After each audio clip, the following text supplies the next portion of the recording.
Spirit gave me a really interesting bit of information about mental illness yesterday in a reading. It was that there are these particular family lines, these particular genetics that make people's brains really adaptive to trauma.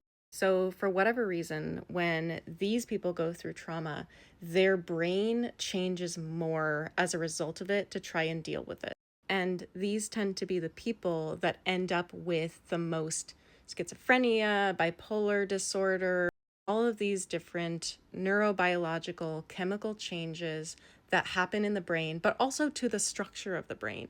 And Spirit was saying we judge these things or misconstrue them as negative, but actually they show the ability for neuroplasticity. They show the ability to change the brain in a fundamental way to gain an upper hand on a stressful situation. And sometimes that adaptation is an adaptation that society would construe as positive. For example, there are children who go through trauma who come out of it very, very smart. I had this friend who was very, very smart. Both him and his sister were very smart. And I said to him, "Were both your parents really smart? I noticed that you and your sister are just really brilliant." And he said, "No. We just grew up on the streets with drug addict parents, and we had to survive. And we had to become very smart in order to do that." Those same kinds of genes that make people become very smart when they're in stressful situations also adapt the brain in other ways.